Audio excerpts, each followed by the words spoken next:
मंत्री जी, सबसे पहले मधुबन आना हुआ है तो आपको बहुत बहुत बधाई, आप मंत्री बने हैं। धन्यवाद आपको।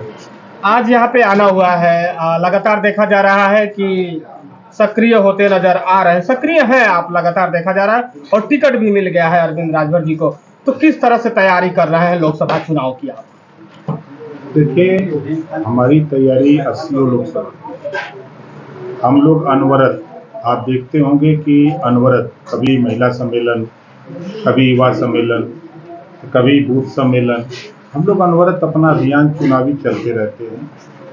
जो लक्ष्य माननीय योगी आदित्यनाथ जी मुख्यमंत्री जी ने, हम एनडीए के सभी साथी मिलकर के जो संकल्प लिया है कि हम 80 की 80 उत्तर प्रदेश में जीतेंगे, उस लक्ष्य के पाने के लिए हम लोग पूरी ताकत के साथ काम कर रहे हैं और हम लोग सफल भी हैं।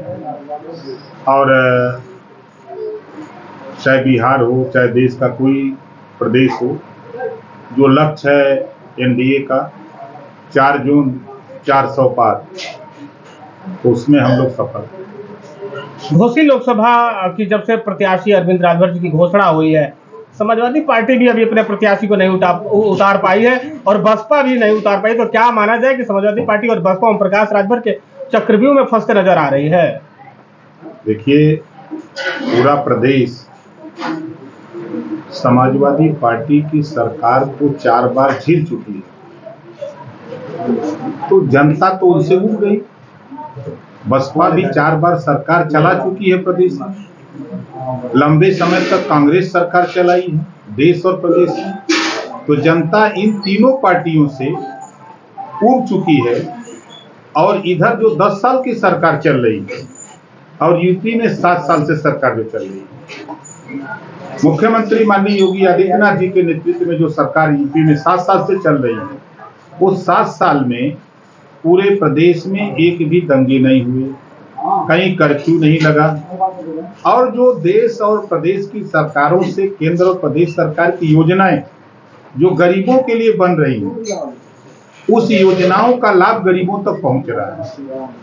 आज जिस मुसलमान को गुमराह करके, नफरत पैदा करके कांग्रेस सपा बसपा के लोग वोट लेते थे, आज भी वो मुसलमान अल्पसंख्यक बड़ी संख्या में, चाहे वो खाद्यान्न राशन का मामला हो, उसका भी लाभ मिल रहा है, चाहे वो आवास हो, उसका भी लाभ मिल रहा है, उज्ज्वला योजना का लाभ मिल रहा है, जो 5 लाख गरीबों के इलाज के लिए आयुष्मान कार्ड बन रहा, उसका भी लाभ बड़ी संख्या में अल्पसंख्यक को मिल रहा है।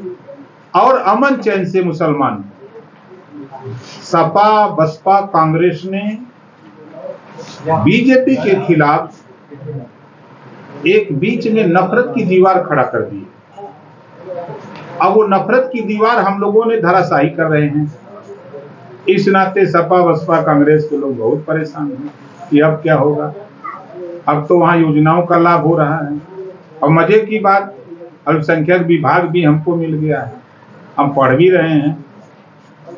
कांग्रेस ने 40 साल में 1 पैसे का काम मुसलमानों का नहीं किया। सपा ने इतना ढिढोरा पीटा, इतना वोट लिया मुसलमानों का, कभी डिप्टी सीएम भी नहीं बनाया। और तो छोड़ दीजिए, पुलिस की भर्ती हो, नौकरियों में जब भर्ती होती थी सपा की गवर्नमेंट में, तब भी मुसलमान उपेक्षित रहा। तो नफरत के सिवा कुछ लोगों ने दिया नहीं है, यहाँ एनडीए की सरकार तो दे रही है। तो जनता मोदी जी और योगी जी के नेतृत्व में एकदम विकास के रास्ते पर चल रही है। इस नाते किसी को कैंडिडेट मिल नहीं रहा। अब क्या लग रहा है आपको, देखा गया जब से अरविंद राजभर प्रत्याशी बनाए गए हैं तो कई ऐसी चीजें, चौहान समाज का संगठन है वो भी बैठक किया, फिर कुछ और भी बीजेपी के नेता थे, उन लोगों ने भी रोड शो एक निकाला और कहा कि ऐसे प्रत्याशी का बहिष्कार होना चाहिए। और आपको भी लेकर लगातार कमेंटबाजी की जाती है, बयानबाजी की जाती है।